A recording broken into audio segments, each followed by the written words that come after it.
বলা হচ্ছিল এই ম্যাচ ভারতীয় ক্রিকেটের দুই প্রজন্মের লড়াই। একদিকে মাত্র 14 বছর বয়সী বৈভব সূর্যবংশী, অন্যদিকে 43 বছরের চিরতরুণ মহেন্দ্র সিং ধোনি। পরিসংখ্যানের নিরিখে তো বটেই, একেবারে সবাইকে মুগ্ধ করে হৃদয় জিতে নিলেন বৈভব। ম্যাচ শেষে বৈভব সূর্যবংশী যা করেছেন তাতে প্রশংসায় পঞ্চমুখ গোটা ক্রিকেট দুনিয়া। যা দেখে ক্রিকেট অনুরাগী থেকে শুরু করে সমস্ত নেটাগরিকরা বলছেন এটাই ভারতীয় সংস্কৃতি। ধোনি ভারতীয় ক্রিকেটের মহীরুহ। আন্তর্জাতিক ক্রিকেট থেকে অনেক আগেই অবসর নিলেও আইপিএল চালিয়ে যাচ্ছেন এখনও। ভারতীয় ক্রিকেটে নিঃসন্দেহে তিনি কিংবদন্তি।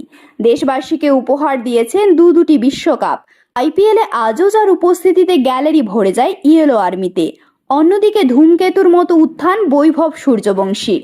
নিলামের দিন থেকেই যে কিনা আলোচনার কেন্দ্রবিন্দুতে। ইতিমধ্যেই যে কিনা আইপিএলের ইতিহাসে সর্বকনিষ্ঠ ব্যাটসম্যান হিসেবে মাত্র 14 বছর বয়সে সেঞ্চুরি করে রেকর্ড নজির তৈরি করেছে। ভয়ডরহীন ক্রিকেটের সংজ্ঞাকে করেছে পরিমার্জিত। নিজেদের শেষ নিয়ম রক্ষার ম্যাচেও চেন্নাইয়ের বিরুদ্ধে নায়ক বৈভব সূর্যবংশী। ব্যাট হাতে মাত্র 33 বলে 57 রানের জোড়ো ইনিংস উপহার দেয় সে। কিন্তু ম্যাচের পর বৈভব যেটা করলো তা দেখে মুগ্ধ ক্রিকেট দুনিয়া।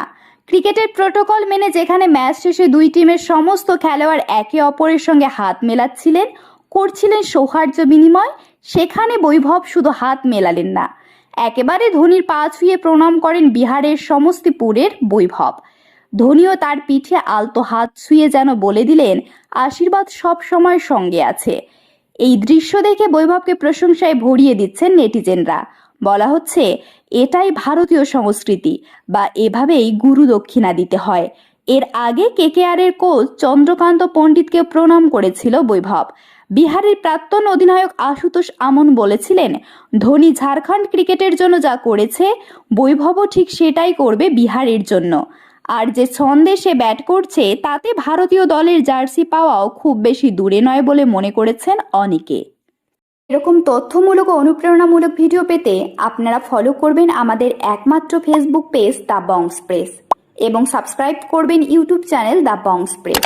সকলের তরে সকলে আমরা, প্রত্যেকে আমরা পরের তরে। ধন্যবাদ, ভালো থাকবেন।